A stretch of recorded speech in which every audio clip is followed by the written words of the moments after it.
Good evening, welcome back to സാലം learning വീക്കിലെ എല്ലാവരും അടിപൊളിയായിട്ടിരിക്കുന്നല്ലോ അല്ലെ. സോ നമ്മുടെ കൺട്രോൾ ആൻഡ് കോർഡിനേഷൻ എന്ന് പറയുന്നത് നിങ്ങളുടെ മൊഡ്യൂൾ എക്സാമിന് വളരെ ഇമ്പോർട്ടന്റ് ആയിട്ടുള്ള ഒരു ചാപ്റ്റർ ആണ്. അപ്പോൾ കൺട്രോൾ ആൻഡ് കോർഡിനേഷനിൽ ഇമ്പോർട്ടന്റ് ആയിട്ട് നമ്മൾ പഠിക്കേണ്ട ടോപ്പിക്സുകൾ, ഇമ്പോർട്ടന്റ് ക്വസ്റ്റ്യൻസ് എങ്ങനെ വരുന്നു എന്നാണ് നമ്മൾ ഈ ഒരു വീഡിയോയിൽ കാണാൻ പോകുന്നത്. എല്ലാ മക്കളും വീഡിയോ കംപ്ലീറ്റ് ആയിട്ട് തന്നെ കാണുക, നിങ്ങളുടെ ഫ്രണ്ട്സിന് ഷെയർ ചെയ്ത് കൊടുക്കുക. ആൻഡ് നമ്മളൊരു ക്വസ്റ്റ്യൻ നിങ്ങൾക്ക് തരും, അതിന്റെ ആൻസർ നിങ്ങൾ കമന്റ് ബോക്സിൽ കമന്റ് ചെയ്യാനും മറക്കരുത്. അപ്പൊ നമുക്ക് നേരെ ക്വസ്റ്റ്യനിലേക്ക് പോകാം. കൺട്രോൾ ആൻഡ് കോർഡിനേഷൻ എന്ന് പറഞ്ഞ ടേമിൽ തന്നെ നമുക്കറിയാം അല്ലെ, നമ്മൾ ഈ ഒരു ബയോളജിയിൽ നമ്മുടെ 10th CBSE പഠിക്കുന്ന എല്ലാ കോൺസെപ്റ്റും അധികവും ലിവിങ് ഓർഗാനിസത്തിനെ ബേസ് ചെയ്തിട്ടാണ്. എങ്ങനെയാണ് ലിവിങ് പോസിബിൾ ആക്കുന്നതിനെ വെച്ചിട്ടാണ്. അതിൽ തന്നെ ഈ ചാപ്റ്ററിൽ നമ്മൾ ഡീറ്റെയിൽ ആയിട്ട് കാണുന്നത് ഹ്യൂമൻ ബീയിങ്സിന്റെ അല്ലെങ്കിൽ നമ്മൾ മനുഷ്യരിൽ എങ്ങനെയാണ് കൺട്രോൾ ആൻഡ് കോർഡിനേഷൻ നടത്തുന്നത്, അതുപോലെ പ്ലാന്റ്സിൽ എങ്ങനെയാണ് എന്നാണ്. അപ്പോൾ നമുക്ക് നേരെ ക്വസ്റ്റ്യൻ നോക്കാം. Right A and B in the given flow chart of neuron through which information travels as an electrical impulse. വളരെ ഈസി ആയിട്ടുള്ള ഇമ്പോർട്ടന്റ് ആയിട്ടുള്ള ക്വസ്റ്റ്യൻ ആണ്. കാരണം ന്യൂറോണിന്റെ സ്ട്രക്ചറും ഒരു ന്യൂറോണിലൂടെ എങ്ങനെയാണ് ഇലക്ട്രിക്കൽ ഇമ്പൾസ് ട്രാൻസ്ഫർ ചെയ്യുന്നത് എന്നുള്ളത് വളരെ ഇമ്പോർട്ടന്റ് ആയിട്ടുള്ള ക്വസ്റ്റ്യൻ ആണ്. അപ്പൊ മിസ് ഇവിടെ ഒരു ന്യൂറോണിന്റെ സെല്ല് വരയ്ക്കുകയാണ്. Okay, yes. അപ്പം ഈ ന്യൂറോണിന്റെ ഭാഗങ്ങൾ എന്ന് പറയുന്നത് one of the most important topic ആണ് ഇതിൽ വരുന്നത്. ഓക്കെ, ഇമ്പോർട്ടന്റ് ആയിട്ടുള്ള ഒരു ടോപ്പിക് ആണ്. അപ്പം ഈ ഒരു ക്വസ്റ്റ്യൻ നിങ്ങൾ നോക്കുമ്പോൾ തന്നെ ഡയഗ്രാം ആണ് നിങ്ങളുടെ മനസ്സിലേക്ക് വരേണ്ടത്.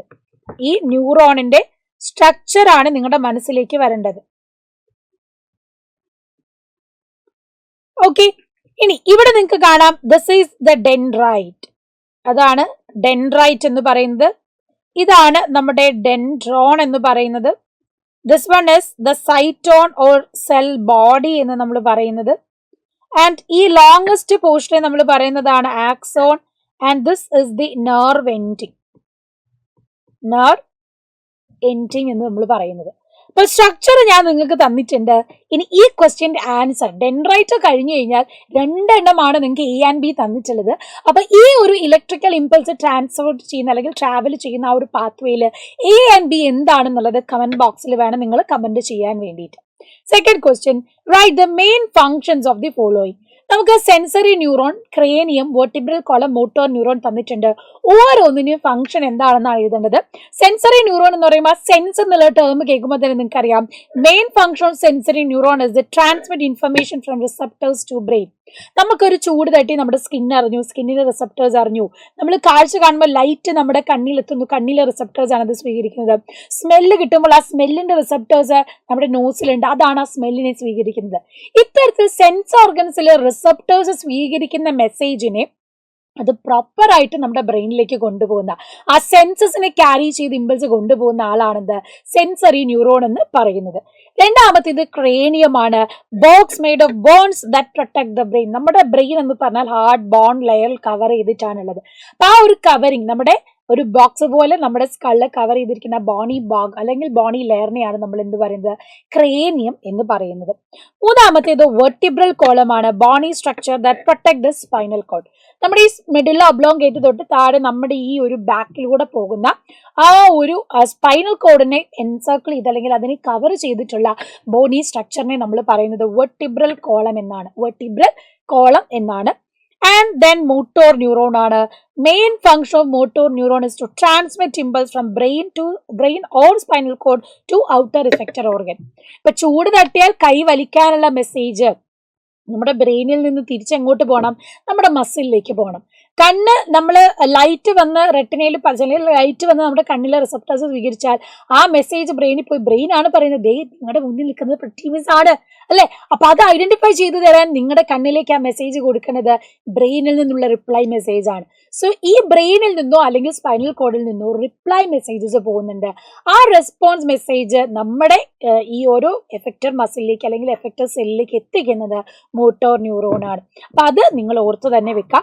പഠിക്കാൻ എളുപ്പത്തിനായിട്ട് മിസ് ഒരു ഫ്ലോ ചാർട്ട് പോലെ പറഞ്ഞുതരാം. ഇങ്ങനെ ഫ്ലോ ചാർട്ട് വെച്ച് പഠിച്ചാൽ നിങ്ങൾക്ക് വളരെ ഈസി ആയിട്ട് ബോർഡ് എക്സാമിന് പ്രിപ്പയർ ചെയ്യാൻ പറ്റും. So receptors to brain or spinal cord is sensory neuron. അതേപോലെ ബ്രെയിനിൽ നിന്ന് റിസപ്റ്ററിലേക്കാണ് റിപ്ലൈ മെസ്സേജസ് കൊണ്ടുപോകുന്നതെങ്കിൽ അതാരാണ്? That is motor neuron. അപ്പൊ ഇങ്ങനെ ചെറിയ ചെറിയ ഫ്ലൂ ചാർട്ട്സ് ആക്കി പഠിച്ചാൽ വളരെയധികം എളുപ്പത്തിൽ നിങ്ങൾക്ക് പഠിക്കാവുന്നതാണ്. അപ്പം നമ്മുടെ മൈൻഡ് മാപ്സും ഇൻസ്റ്റാളൊക്കെ വെച്ച് ഇത് പ്രോപ്പർ ആയിട്ട് പഠിക്കാം. Name the hormone secreted by the following endocrine gland and specify one function of each. നമുക്ക് ഹോർമോൺസ് അല്ലെ നമ്മൾ കൺട്രോൾ ചെയ്യുന്നത് നമ്മുടെ ബ്രെയിൻ ആണെങ്കിൽ കൂടെ ഇതെല്ലാം കോർഡിനേറ്റ് ചെയ്ത് എല്ലാം പ്രോപ്പറായിട്ട് നടക്കാൻ മറ്റൊരാളും കൂടെ നമ്മളെ ഹെൽപ്പ് ചെയ്യുന്നുണ്ട്. ദാറ്റ് ഈസ് എൻഡോക്രൈൻ സിസ്റ്റം അല്ലെങ്കിൽ എൻഡോക്രൈൻ ഗ്ലാൻഡ്സ്. ഈ എൻഡോക്രൈൻ ഗ്ലാൻഡ്സ് എന്ന് പറഞ്ഞാൽ ഡക്ട്ലെസ് ഗ്ലാൻഡ്സ് ആണ്. അവർ പ്രൊഡ്യൂസ് ചെയ്യുന്ന കെമിക്കൽസ് ആണ് ഹോർമോൺസ് എന്ന് പറയുന്നത്. അവരാണ് നമ്മുടെ ബോഡിയിൽ ഈ പറയുന്ന തരത്തിലുള്ള പല വ്യത്യാസങ്ങളും നമ്മുടെ ഗ്രോത്തിനെയും ഡെവലപ്മെന്റിനും ഒക്കെ മേജർ റോൾ ഉള്ള ആൾക്കാരാണ്. സോ ഇതിൽ thyroid gland, pituitary gland, pancreas gland, ഈ 3 ഗ്ലാൻഡും പ്രൊഡ്യൂസ് ചെയ്യുന്ന ഏതെങ്കിലും ഒരു ഹോർമോൺ പറയുക, അതിന്റെ ഫംഗ്ഷൻ എഴുതാനാണ് പറഞ്ഞിട്ടുള്ളത്. So thyroid gland secrete thyroxine. വളരെ ഇമ്പോർട്ടന്റ് ആയിട്ട് അത് റിലേറ്റ് ചെയ്ത് നിങ്ങൾക്ക് പഠിക്കാവുന്നതാണ്. തൈറോയിഡ് ഗ്ലാൻഡ് തൈറോക്സിൻ പ്രൊഡ്യൂസ് ചെയ്യുന്നു. That regulate carbohydrate, protein and fat metabolism.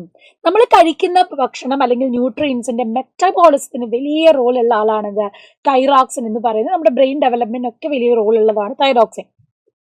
രണ്ടാമത്തേത് നമ്മുടെ പിറ്റ്യൂട്ടറി ഗ്ലാൻഡ് ആണ്. അപ്പൊ തൈറോയിഡ് ഗ്ലാൻഡ് നമ്മൾ കണ്ടു, തൈറോക്സിൻ ആണ് ഹോർമോൺ. രണ്ടാമത്തേത് പിറ്റ്യൂട്ടറി ഗ്ലാൻഡ് ആണ്. That secrete growth hormone, regulate growth and development of the body.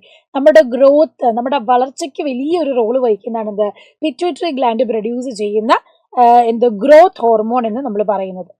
Growth hormone, ഇവിടെ തൈറോക്സിൻ. മൂന്നാമത്തേത് പാൻക്രിയാസ് ആയിരുന്നു. Insulin hormone regulate blood sugar level. ഇൻസുലിനും അതുപോലെ തന്നെ ഗ്ലൂക്കഗോണും ഐലറ്റ്സ് ഓഫ് ലാംഗർഹാൻസിൽ നിന്നും പ്രൊഡ്യൂസ് ചെയ്യുന്ന ഹോർമോൺ ആണ്. ഇൻസുലിൻ ആണ് നമ്മുടെ ബ്ലഡിൽ ഗ്ലൂക്കോസിന്റെ അളവ് കൂടിയാൽ അതിനെ കുറയ്ക്കുന്ന ആള്. അപ്പൊ അതും ഒരു ഇമ്പോർട്ടന്റ് ആയിട്ടുള്ള ഹോർമോൺ ആണ് ഇൻസുലിൻ എന്ന് പറയുന്നത്. That maintain the blood sugar level in our body. അടുത്ത question, which is the largest and most prominent part of the brain. Question കേൾക്കുമ്പോൾ തന്നെ നമുക്കറിയാം അല്ലെ, നമ്മുടെ ബ്രെയിനിന്റെ സ്ട്രക്ചർ വളരെ ഇമ്പോർട്ടന്റ് ആയിട്ട് പഠിക്കേണ്ടതാണ്. നോട്ട് ചെയ്ത് ചിത്രം വരയ്ക്കാനും ലേബൽ ചെയ്യാനും ഫംഗ്ഷൻസും പഠിച്ചു വെക്കുക. അപ്പൊ ബ്രെയിനിലെ ഏറ്റവും ലാർജസ്റ്റ് പാർട്ടായിട്ട് നമുക്ക് കാണാൻ പറ്റുന്നത് നമ്മുടെ സെറിബ്രം തന്നെയാണ്. Largest part composed of right and left hemisphere, perform higher functions like interrupting touch, vision, hearing, speech, reasoning, emotion and fine control of movement. നമ്മുടെ വോളണ്ടറി ആക്ഷൻസ് കൺട്രോൾ ചെയ്യുക, വോളണ്ടറി ആക്ഷൻസ്. അതുപോലെ തന്നെ നമ്മുടെ സെൻസസ്, നമുക്ക് കാണാന് കേൾക്കാന് നമ്മുടെ census തിരിച്ചറിയാൻ വേണ്ടിയിട്ട്. അതുപോലെ തന്നെ നമ്മുടെ ചിന്ത, തിങ്കിങ്, അതുപോലെ തന്നെ നമ്മുടെ ഭാവന, നമ്മുടെ ആപ്റ്റിറ്റ്യൂഡ്, ഇതൊക്കെ കൺട്രോൾ ചെയ്യുന്ന എന്താണ് നമ്മുടെ സെറിബ്രമാണ്. അപ്പം വലിയ ലാർജസ്റ്റ് പാർട്ടാണ്. അതുപോലെ തന്നെ ഇമ്പോർട്ടൻറ്റ് ഫംഗ്ഷനും ചെയ്യുന്ന ആളാണെന്ന് നമ്മുടെ ഈ സെറിബ്രം എന്ന് പറയുന്നത്. ഇനി അടുത്ത question, why does flow of signals in a synapse from axonal end of one neuron to dendritic end of another neuron takes place but not in the reverse direction? Explain. അപ്പം ഇവിടെ നോക്കിയാൽ കാണാൻ പറ്റും synapse എന്ന് പറയുന്നത് ഈ flow of signals, സിനാപ്സിലൂടെയുള്ള flow of signals എന്ന് പറഞ്ഞാൽ ഒന്ന് ആക്സോണൽ എൻഡിൽ നിന്നും അടുത്ത ന്യൂറോണിന്റെ ഡെൻഡ്രൈറ്റിക് എൻഡിലേക്കാണ് ഈ ഒരു എന്ത് ചെയ്യുന്നത് കെമിക്കൽ ട്രാൻസ്ഫർ നടക്കുന്നത്. അപ്പം ഇത് തിരിച്ചിങ്ങോട്ട് സംഭവിക്കുന്നില്ല അല്ലേ. ഓക്കെയോ,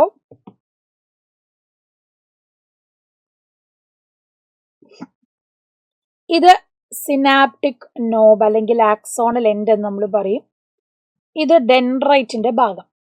only impulse transfer to this direction അല്ലെ, തിരിച്ച് ഇങ്ങോട്ടൊരു ഡിറക്ഷൻ പോസിബിൾ അല്ല. കാരണം എന്താണ്?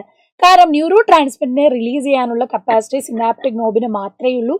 ആൻഡ് അതിനെ സ്വീകരിക്കാനുള്ള റിസപ്റ്റേഴ്സ്, ഇതിനെ സ്വീകരിക്കാനുള്ള റിസപ്റ്റേഴ്സ് എവിടെ മാത്രമേ ഉള്ളൂ? അത് നമ്മുടെ ഡെൻഡ്രൈറ്റിലേ ഉള്ളൂ. So flow signal through neuron takes place in the form of specialised chemicals called neuro transmitters that can only enter in neuron through dedicated receptor channel. ഒരു പ്രത്യേക റിസപ്റ്റർ ചാനൽ വഴി അതിന് ഡെൻഡ്രൈറ്റിന്റെ ഉള്ളിലോട്ട് കിടക്കാൻ പറ്റും. Such receptor channel only present in dendritic and not in axon. ഡെൻഡ്രൈറ്റിന്റെ എൻഡിൽ മാത്രമേ നമുക്ക് റിസപ്റ്റേഴ്സ് കാണാൻ പറ്റൂ. Hence flow signal in synapse happens only axon line to dendritic and but not in the reverse direction. ഇവിടെ നിന്ന് ഇങ്ങോട്ട് മാത്രമേ എന്ത് ചെയ്യുള്ളൂ? ട്രാൻസ്ഫർ നടക്കുകയുള്ളൂ, തിരിച്ച് ട്രാൻസ്ഫർ ചെയ്യില്ല. കാരണം ന്യൂറോ ട്രാൻസ്മിറ്ററിനെ റിസീവ് ചെയ്യാനുള്ള റിസപ്റ്റർ ചാനൽസ് എവിടെ മാത്രമേ ഉള്ളൂ? നമ്മുടെ ഡെൻഡ്രൈറ്റിൽ മാത്രമേ ഉള്ളൂ, അല്ലെങ്കിൽ ഡെൻഡ്രൈറ്റിന്റെ എൻഡിൽ മാത്രമേ നമുക്ക് കാണാൻ പറ്റുള്ളൂ. Reflex arc continue to be more efficient for quick responses. Justify the statement, give a reason. ഈ റിഫ്ലക്സ് ആർക്ക് എന്ന് പറഞ്ഞാൽ വളരെ ഇമ്പോർട്ടൻ്റ് ആയിട്ടുള്ള ഒരു ടോപ്പിക്കാണ്. നിങ്ങളോട് മൾട്ടിപ്പിൾ ചോയ്സ് ആയിട്ടോ അസേർഷൻ റീസൺ ക്വസ്റ്റൻ ആയിട്ടോ അല്ലെങ്കിൽ ഒരു ഡയഗ്രാം തന്നിട്ട് അതിനെ ഏതോ ക്വസ്റ്റ്യൻ വരാൻ ചാൻസ് ഉള്ള ഒരു ഇമ്പോർട്ടൻറ്റ് ടോപ്പിക്കാണ് എന്ത് റിഫ്ലെക്സ് ആർക്ക് എന്ന് പറയുന്നത്. അപ്പം നമ്മുടെ ക്വിക്ക് റെസ്പോൺസ് സഡൻ ആണ്, അതുപോലെ തന്നെ നമ്മൾ അറിയാതെ ഇൻവോളണ്ടറി ആയിട്ട് നടക്കുന്ന ഒരു റെസ്പോൺസ് ആണ് റിഫ്ലെക്സ് ആക്ഷൻ എന്ന് പറഞ്ഞാൽ. അതിന്റെ പാത്വേനെയാണ് അല്ലെ ഈ റിഫ്ലെക്സ് ആർക്ക് എന്ന് പറഞ്ഞാൽ എന്താണ്? It is the pathway of reflex action. It is the pathway of reflex action അല്ലെ, അതിനെയാണ് റിഫ്ലെക്സ് ആർക്ക് എന്ന് പറയുന്നത്. So it is automatic spontaneous response to a stimulus. Pathway taken by impulse and response is reflex action is called reflex arc. It consists of receptor, sensory nerve, spinal cord, motor nerve and effector muscle. അതായത് ആദ്യം നമ്മുടെ sense organ ഉണ്ടാകും, സ്കിന്നാണെങ്കിൽ skin, അവിടുന്ന് അത് റിസപ്റ്ററിലേക്കാണ് പോകുന്നത്, റിസപ്റ്ററാണ് അത് സ്വീകരിക്കുന്നത്. അവിടുന്ന് അത് സെൻസറി ന്യൂറോൺ എന്ത് ചെയ്യുന്നു, ആ റിസപ്റ്ററിൽ നിന്നുള്ള ഇമ്പൾസിനെ കണക്ട് ചെയ്ത് ഇന്റർ ന്യൂറോണിലേക്ക് എത്തുന്നു. Inter neuron on the case may be in spinal cord or brain. അവിടുന്ന് അത് മോട്ടോർ ന്യൂറോണിലേക്ക് പോകുന്നു. റിപ്ലൈ മെസ്സേജുമായിട്ട് മോട്ടോർ ന്യൂറോൺ ഇഫക്റ്റർ മസിലിലേക്ക് പോകുന്നു. ഇങ്ങനെ ഫ്ലോ ചാർട്ട് ആക്കിയിട്ട് അത് പഠിക്കാവുന്നതാണ്. ഇവിടെ തന്നെ നിങ്ങൾക്ക് കാണാൻ കഴിയും ഇതൊരു ആർക്ക് ഷേപ്പിൽ പോകുന്നത് കൊണ്ടാണ് നമ്മൾ അതിനെ റിഫ്ലെക്സ് ആർക്ക് എന്ന് പറയുന്നത്. Then state the function of each of the following plant hormones. ഞാൻ പറഞ്ഞു നമുക്ക് പ്ലാന്റിന്റെ ഹോർമോൺസും ഇവിടെ പഠിക്കാനുണ്ട്. ജിബെറലിൻ, ഓക്സിൻ ആൻഡ് അബ്സിസിക് ആസിഡ്. ഇതിൽ ഗ്രോത്ത് ഹോർമോൺസ് ആയിട്ട് നമ്മൾ പഠിക്കുന്നതാണ് ഓക്സിൻ, സൈറ്റോകൈൻ, ജിബെറലിൻ. അതേസമയം മെത്തിലീനും അബ്സിസിക് ആസിഡും എന്താണ്, ഗ്രോത്തിനെ ഇൻഹിബിറ്റ് ചെയ്യുന്ന ടൈപ്പ് ഓഫ് ഹോർമോൺസ് ആണ്. അതായത് ഗ്രോത്ത് കഴിഞ്ഞ് ആ പ്ലാന്റിന്റെ ലൈഫ് സൈക്കിളിൽ എൻഡിലേക്ക് പോകുന്ന ടൈമിൽ എന്താ സ്റ്റിമുലേറ്റ് ചെയ്യുന്ന ഹോർമോൺസ് ആണ്. ഗിബറൽ എന്ന് പറഞ്ഞാൽ stem elongation, delay senescence, break seed dormancy, അതുപോലെ ഗ്രോത്ത് ഓഫ് ഇന്റർനോഡിന്റെ ഇലോങ്ങേഷൻ ഒക്കെ നടന്ന് സെല്ലിനെ ഇലോങ്ങേറ്റ് ചെയ്യാൻ ഹെൽപ്പ് ചെയ്യുന്ന ആളാണ് ജിബെറലിൻ.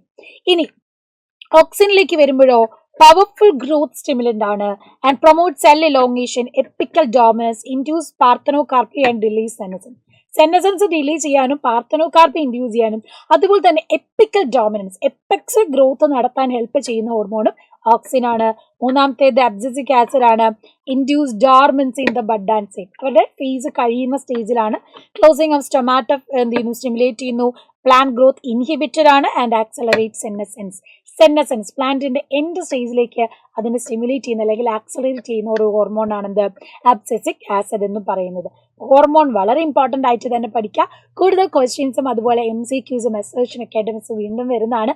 അടിപൊളിയായിട്ട് തന്നെ എന്ത് ചെയ്യണം, കോൺസെപ്റ്റ് ഓറിയന്റഡ് ആയിട്ട് തന്നെ പഠിക്കണം. അപ്പം മൊഡ്യൂൾ എക്സാമിന് തന്നെ പ്രിപ്പറേഷൻ എടുക്കുന്ന സമയത്ത് ടെക്സ്റ്റ് നന്നായിട്ട് വായിക്കുക.